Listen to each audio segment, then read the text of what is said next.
Hello সবাই, good evening. Actually এখন বাজে 4:30। আমরা বাড়ি থেকে মানে মুম্বাই যে হোটেলে আছি এয়ারপোর্ট থেকে জাস্ট 10 মিনিট দূরে, সেখান থেকে কালকে আমরা আজকে ভোর 4:30 সময় পৌঁছেছি।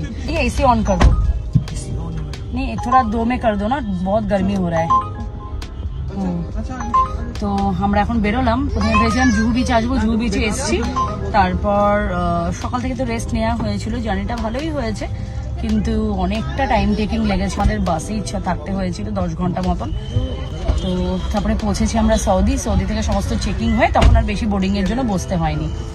তো এই হচ্ছে ব্যাপার, আমরা ঠিকঠাকভাবে পৌঁছে গেছি। তোমাদের সাথে এই আপডেটটা শেয়ার করার ছিল। তারপর আমরা ফ্রেশ হয়ে একটু ঘুমিয়ে নিই। আমরা মুম্বাই পৌঁছে গেছি। তো আজকে আমরা বেরিয়েছি সন্ধ্যেবেলা, এখন বাজে 4:30। আমরা বেরোচ্ছি একটু মেরিন ড্রাইভে। জুহু বিচে এসেছিলাম, বাট এতটাই অবস্থা খারাপ, এতটাই ক্রাউড। এই যে আমি আছি, বৌদি আছে, আন্টি আছে, ডুগু, সবাই আমরা এখন এখান থেকে জুহু বিচ থেকে জাস্ট দূর থেকে আমরা চলে এলাম। আন্টি, জুহু বিচ কেমন বলো? মানে সব থেকে মেন হচ্ছে প্রচন্ড ধুলো, বালি। তো আমরা ঠিক করলাম যে এখান থেকে সোজা বেরিয়ে গেছি মেরিন ড্রাইভ।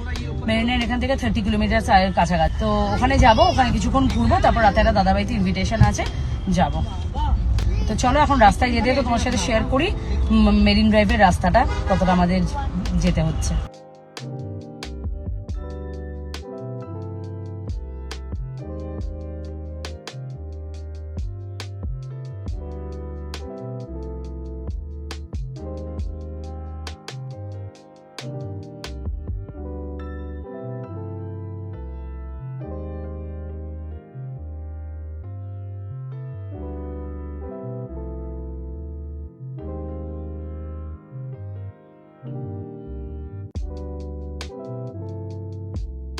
সবাই বসেছো তো ঠিকঠাক?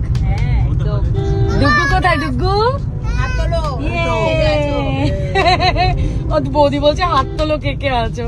না সত্যি মেরিন ড্রাইভটা ভালো, ওখানে গেলে একটু ভালো লাগবে। হ্যাঁ, ময়ূরপঙ্খীতে। আগে তোমাদের সাথে একটা ছোট্ট ইনফরমেশন দিই। এটা হচ্ছে 9 কিলোমিটার একটা ব্রিজ, যে ব্রিজটার নাম হচ্ছে ওয়ার্লি সিলিং ব্রিজ। এটা তোমার তৈরি তো হয়ে গেছিলো, কিন্তু লাস্ট ইয়ার এটা ওপেন হয়। আর আমরা লাকিলি যে এই ব্রিজটার ওপর দিয়ে আমরা এত সুন্দর ভিউ দেখতে দেখতে মারিন ড্রাইভে পৌঁছে গেছিলাম। এটার একটা ছোট্ট স্টোরি আছে। যখন আমরা জুহু বিচে পৌঁছেছি, সেই বিচটা নিয়ে আমাদের ধারণাটা অন্যরকম ছিল, কিন্তু এবার গিয়ে সেই ধারণাটা একটা অন্য রকমে আমাদের মানে লেগেছে। এতটাই ক্রাউড ছিল, এতটাই ডাস্ট ছিল। আমার ডাস্ট অ্যালার্জি আছে, প্লাস বাচ্চারাও ছিল, ওদেরও প্রবলেম হচ্ছিল ডাস্টে। তাই আমরা দেনান দিয়ে ডিসিশন নিয়ে ওখান থেকে আমরা মেরিন ড্রাইভ যাবো। তো তেমনটাই আমরা ক্যাব বুক করেছিলাম। থ্যাঙ্কস টু সেই ক্যাবের দাদাকে, সে আমাদেরকে বললো তোমাদের মেরিন ড্রাইভ অন্য রাস্তা দিয়ে নিয়ে যেতে পারবো, কিন্তু একটা দারুণ এক্সপিরিয়েন্স যদি তোমরা করতে চাও, 100 রুপিস লাগবে টোল ট্যাক্স, তাহলেই কিন্তু আমরা ব্রিজটাতে এন্ট্রি করতে পারবো। সেখান দিয়ে তোমাদেরকে একটা দারুণ এক্সপিরিয়েন্স শেয়ার করাবো। যথারীতি আমরাও বলে ফেললাম যে ঠিক আছে চলো, কিন্তু মানে সত্যি ভাবতে পারিনি যে এত সুন্দর ভিউটা এনজয় করতে করতে আমরা কিন্তু মেরিন ড্রাইভে যাব। মানে ট্রাস্ট মি, তখন আমরা স্পিচলেস হয়ে গেছিলাম। আমাদের মনে হয়েছিল এটা ওর্থ ইট ছিল। যারা মুম্বাই থাকো তারা তো এক্সপিরিয়েন্সটা করেছো, কিন্তু যারা যাওনি তারা একবার হলো মুম্বাইয়ের এই ব্রিজটা দিয়ে তোমরা কিন্তু অবশ্যই এক্সপিরিয়েন্স করো।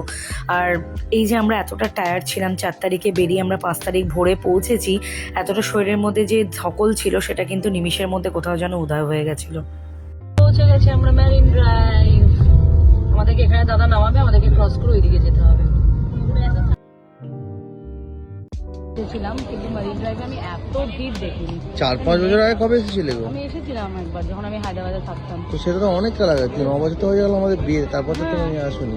না, বিয়ের আগে এসেছিলাম, 2016 কি 15 এরকম এসেছিলাম।